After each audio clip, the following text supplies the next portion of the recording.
सन्मानित आजच्या कार्यक्रमाच्या कर्तव्यवान महिला या संपूर्ण महिलांना मी प्रथमतः विनम्र अभिवादन करते। तसेच ज्यांनी स्वराज्याचं स्वप्न बघितलं आणि ते साकार करण्यासाठी स्वतः झटल्या, स्वतः आपल्या मुलांकडून ते स्वराज्याचं स्वप्न साकार केल्या, असे जिजामाता यांना देखील विनम्र अभिवादन करते।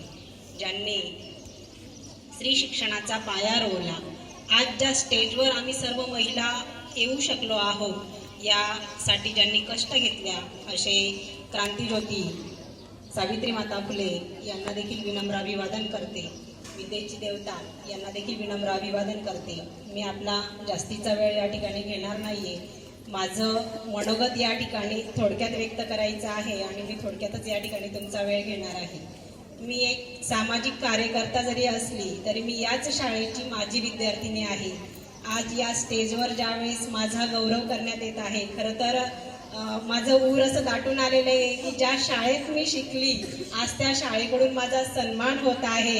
या संपूर्ण टीमचं, तसेच या ठिकाणी असलेल्या सगळ्या शिक्षक वृंदांचं, आयोजकांचं मी मनापासून आभार व्यक्त करते।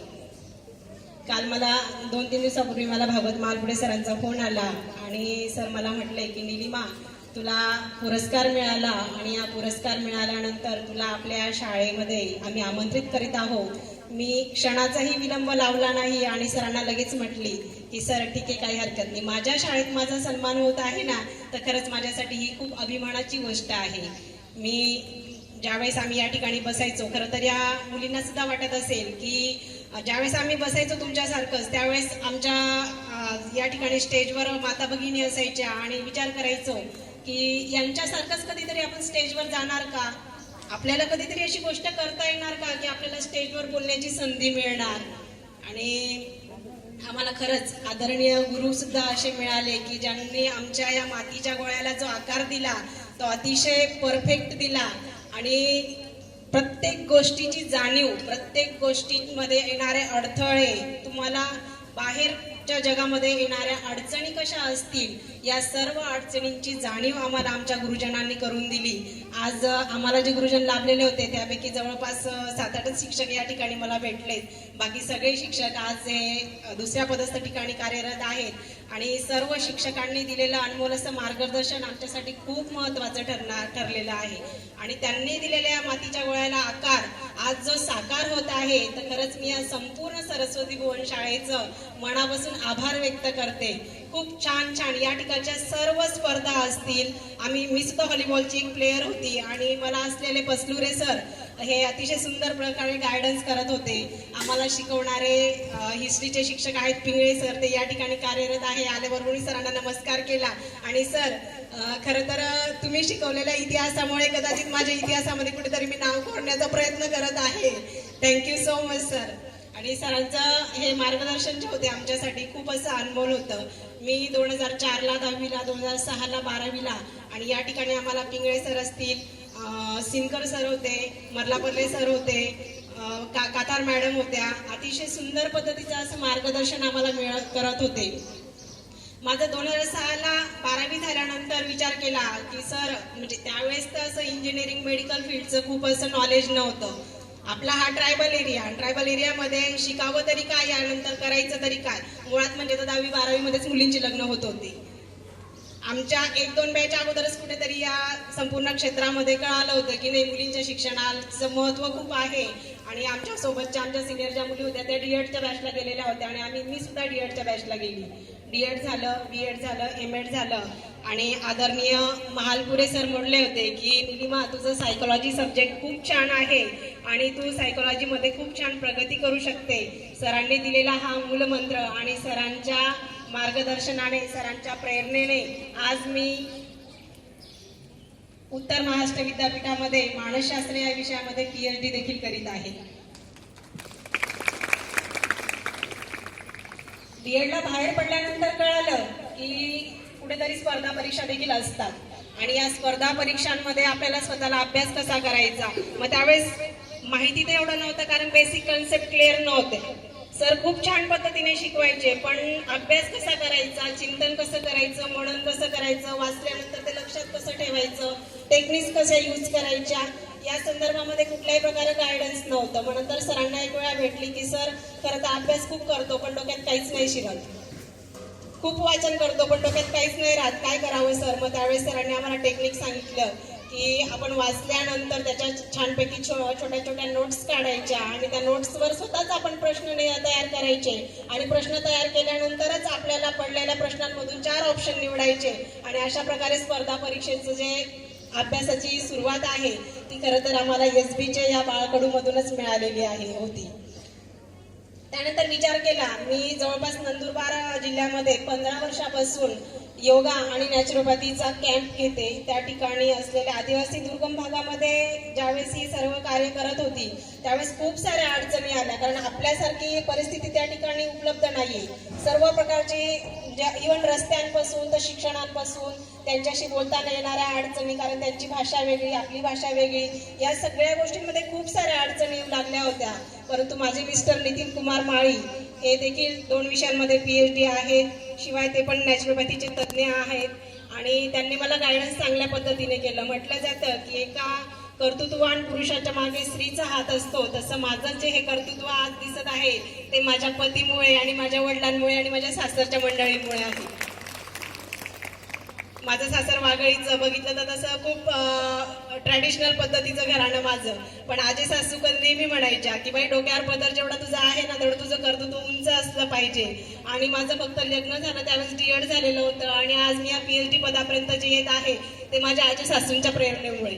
मला खूप अभिमान वाटतो की माझं सासर खूप जरी ट्रॅडिशनल पद्धतीचं आहे तरी आजही प्रत्येक गोष्टीमध्ये मला कुठल्याही प्रकारचा नकार नसतो. तुला करायच्या आहेत ना त्या सगळ्या गोष्टी तू कर, आमचा सगळ्यांचा तुला पाठिंबा आहे आणि आम्हाला अभिमान आहे की तू जे काही करशील ते चांगलंच करशील. ज्यावेळेस मी नंदुरबार जिल्ह्यामध्ये जलनेतीचं काम करत होती, म्हणजे कोरोनाच्या काळामध्ये म्युकोरमायकोसिस आपण आजार बघितलेला होता आणि जलनेती म्हणजे एका नाकातून पाणी टाकूनही दुसऱ्या नाकाद्वारे काढायचं आणि मायग्रेन सारखे जे प्रॉब्लेम असतात आपले, आम्ही ज्यावेळेस सर्वे केला आम्हाला दिल्लीच्या संस्थेने या सगळ्या बाबतीसाठी सांगितलेलं होतं आणि मग सर्वेमध्ये त्यांनी सांगितलं की आपल्याला आदिवासी भागामध्ये सिकलसेल नावाचा आजार जास्त प्रमाणात असतो, शिवाय तिकडे बुरशीजन्य आजार हे जास्त प्रमाणात असतात, मायग्रेन सारखे आजार जास्त असतात, त्यामुळे तुम्ही हे कार्य घेणार का.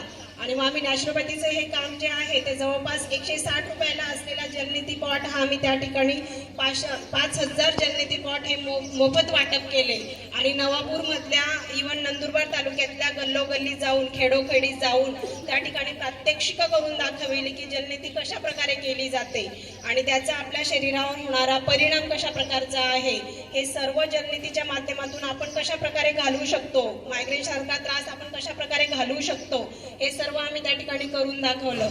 मी त्यानंतर बऱ्याच वेळा मी बघायची की या आदिवासी लोकांना या सगळ्या सांगत असताना त्यांना त्यामध्ये कुठल्याही प्रकारचा इंटरेस्ट नसायचा.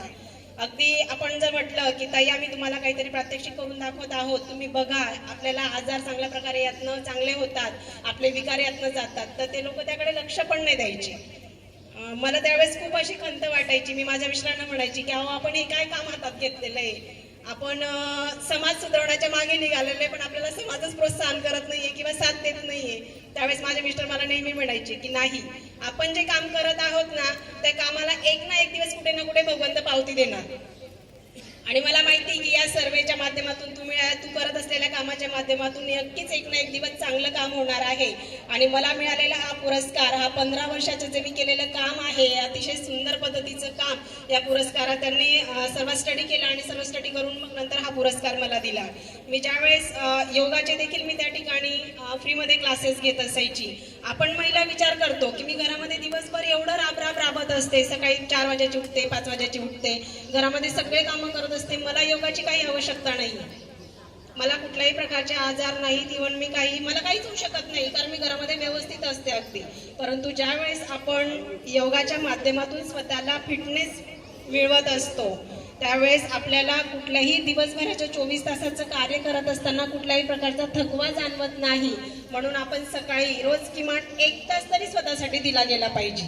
आपण आपल्या घरामध्ये स्त्री जी आहे ही फक्त स्वतःसाठी तर कधी जगत नाही बिचारी, सकाळी उठल्यापासून तर रात्री झोपेपर्यंत तिच्यावर असलेल्या जबाबदाऱ्या, तिच्याशी असलेले नाते, या संपूर्ण नात्यांना न्याय कसा दिला जाईल या संपूर्ण नात्यांमध्ये मला स्वतःला सिद्ध करायचं आहे, याच्यासाठी ती झटत असते. आणि या योगाच्या माध्यमातून आपण स्वतःकडे लक्ष दिलं पाहिजे. थोडंसं आपले जे छोटे मोठे आजार असतात, आता बऱ्यापैकी आपण बघतो की कॅन्सर सारखा आजार जो आहे हा महिलांना बऱ्या प्रकारे जास्त प्रमाणात बळावत आहे. मॅडम या संदर्भामध्ये तुम्हाला अतिशय सुंदर असं मार्गदर्शन करणारच आहेत. परंतु सर्व माता भगिनींना सुद्धा माझी विनंती असणार आहे की आपल्या घरामध्ये जे फ्रीज आपण वापरत आहोत, या फ्रीजमध्ये आपण कुठलाही पदार्थ ठेवतो आणि ठेवल्यानंतर त्याच्यावर कुठलंही झाकण ठेवत नाही. आणि झाकण न ठेवल्यामुळे फ्रीजमध्ये असलेला जो वायू आहे तो त्या अन्नपदार्थांमध्ये मिक्स होतो आणि मिक्स झाल्यानंतर आपल्याला बऱ्यापैकी जे हे कॅन्सर सारखे जे विकार जे आहे ते महिलांना त्याची लागण जास्त प्रमाणामध्ये होत आहे. मी चालवत असलेली माझी जी जोशाबा सरकार नावाची संस्था आहे, या जोशाबा सरकार अंतर्गत ज्योतिराव फुले, शाहू महाराज तसे डॉक्टर बाबासाहेब आंबेडकर यांच्या विचारावर आधारित आपल्या समाजामध्ये आपल्याला परिवर्तन घडवून आणायचं आहे. किंबहुना आपला चिमणीचा असो की खारीचा वाटा असो त्यामध्ये साध्य करायचं आहे. आणि मी जवळपास 15 वर्षापासून नवापूरमध्ये MTS सारख्या एक्झामचे आयोजन करते. त्या ठिकाणी स्वतः फ्रीमध्ये क्लासेस मी 15 वर्ष घेतले. आदरणीय माळी सरांना माझी विनंती असणार आहे की आपण देखील आपल्या या सरस्वती भुवन शाळेमध्ये MTS सारख्या एक्झामचं आयोजन करावं. 550 फी आज काही हरकत नाही की एक गरीब माणूस असेल जो रोजगार करतो तो सुद्धा 550 रुपये फी एका वर्षाची भरू शकतो. त्यामध्ये बुक्स मिळतं त्यांना चांगल्या प्रकारे. जे MPSC UPSC चे बुक्स आहेत त्या तशा प्रकारचे हे बुक्स आहेत. आणि एक्झाम कशी असते हे लहानपणापासून अगदी 2री पासून तर 4थी पर्यंतच्या विद्यार्थ्यांना या स्पर्धा परीक्षेची माहिती जी आहे ती या MTSच्या माध्यमातून आपण विद्यार्थ्यांपर्यंत पोहोचू शकतो. आदरणीय माळी सरांनी पुढच्या वर्षापासून हा उपक्रम आपल्या शाळेमध्ये राबवावा अशी मी विनंती त्यांना करते. आणि हे जे कार्य आहे माझं कार्य, या कार्यामध्ये आपण देखील खारीचा वाटा उचलावा. आणि या संपूर्ण असलेल्या माता भगिनींना माझी या मुलींना एकच विनंती असणार आहे की मुलींनो, आपण सर्व महिला मुलींनी इकडे लक्ष द्यायचंय प्लीज. मला तुम्हाला एकच आग्रहाची विनंती असणार आहे की मी किती सुंदर दिसते, मी किती स्मार्ट आहे आणि मी किती स्लिम आहे यापेक्षा मी किती कणखर आहे हे असणं महत्वाचं आहे.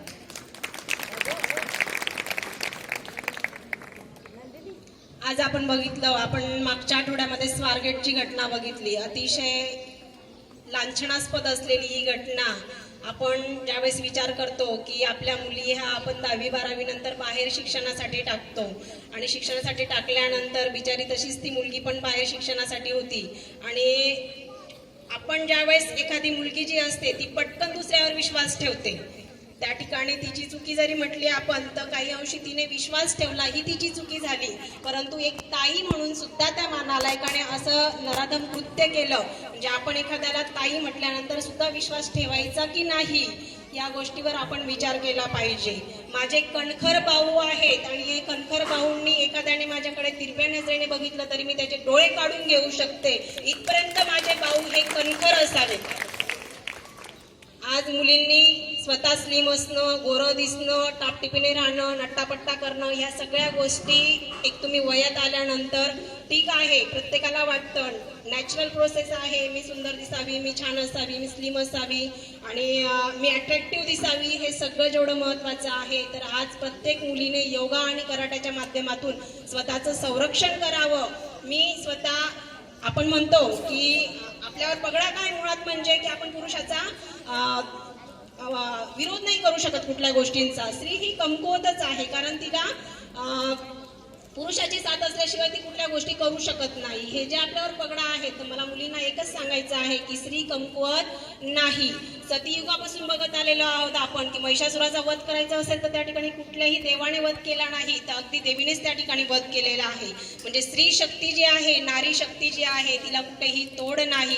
आणि तशाच प्रकारे आपल्या मुलींनी सुद्धा स्वतःचं मनामध्ये असलेला न्यूनगंड, मी काही करू शकत नाही किंवा मी मागे आहे, माझं ट्रायबल एरिया आहे आणि मी या सगळ्या गोष्टींमध्ये नाही पुढे जाऊ शकत, हे मनामध्ये असलेला न्यूनगंड आहे जो मागे काढावा.